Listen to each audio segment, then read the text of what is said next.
కార్తీక పురాణం 25వ అధ్యాయం. అంబరీషుడు ఉపవాస ధర్మం గురించి పండితులను సంప్రదించగా వారు ఇలా అంటారు: రాజా, ఇది నీ పూర్వజన్మ పాపం వల్ల వచ్చిన పరీక్ష.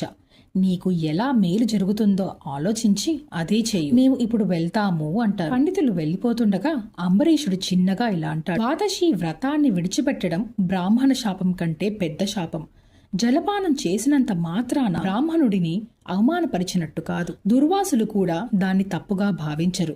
నా పుణ్యం నశించదు అని చెప్పి పండితుల ఎదుటనే జలపానం అంటే తీర్థం పుచ్చుకుంటారు. అంబరీషుడు నీళ్లు తాగిన కొద్దిసేపటికి దూర్వాసుడు స్నానం జపాలన్నీ పూర్తి చేసుకుని అక్కడికి వచ్చాడు. వచ్చిన వెంటనే అతను మహాకోపంతో అగ్నిలా మండిపోతూ ఇలా అరిచాడు: ఓ మూర్ఖుడా, నన్ను భోజనానికి పిలిచావు. నేను రాకముందే నువ్వు భుజించావు. అతిథిని పట్టించుకోకుండా తినేవాడు పాపి. ఇలాంటి వాడు మరుజన్మలో పురుగుగా పుడతాడు. నీ జలపానం కూడా భోజనమే అంటే నన్ను విడిచి తిన్నట్టే. నువ్వు హరిభక్తుడవా?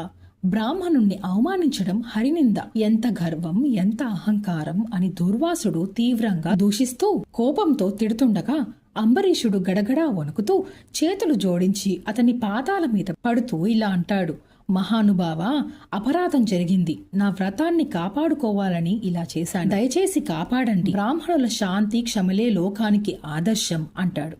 కాని దుర్వాసుడి హృదయంలో మాత్రం కరుణ లేదు.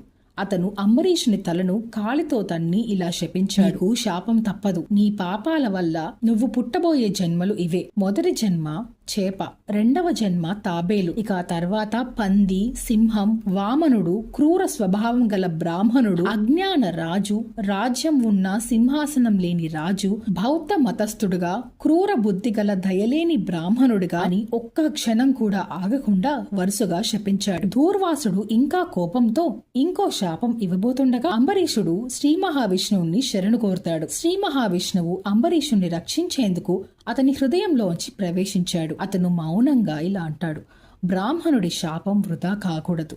నా భక్తుడికి అపాయం కలగనీయను.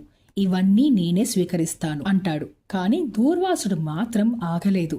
అతను మరింత కోపంతో శపించడానికి సిద్ధమవుతుండగా విష్ణుమూర్తి ఇక సహించలేక సుదర్శన చక్రాన్ని దూర్వాసుడి మీదకు పంపాడు. చక్రం ఉగ్రంతో దహనమయ్యే అగ్నిలా దూర్వాసుడి వైపు దూసుకెళ్తోంది. దూర్వాసుడు దాన్ని చూసి ప్రాణభయంతో పరిగెత్తాడు. చక్రం అతని వెనుకే శంఖం మోగినట్టు గర్జిస్తూ వెంటాడుతోంది. భూమిలోని మహర్షుల వద్ద, దేవలోకంలో ఇంద్రుడి వద్ద, బ్రహ్మలోకంలో బ్రహ్మదేవుని వద్ద, చివరికి కైలాసంలో పరమేశ్వరుని వద్ద ఎంత ప్రార్థించినా ఎవరూ సుదర్శన చక్రం నుంచి అతన్ని రక్షించలేకపోయారు. ఇక ఇంతటితో కార్తీక పురాణం 25వ అధ్యాయం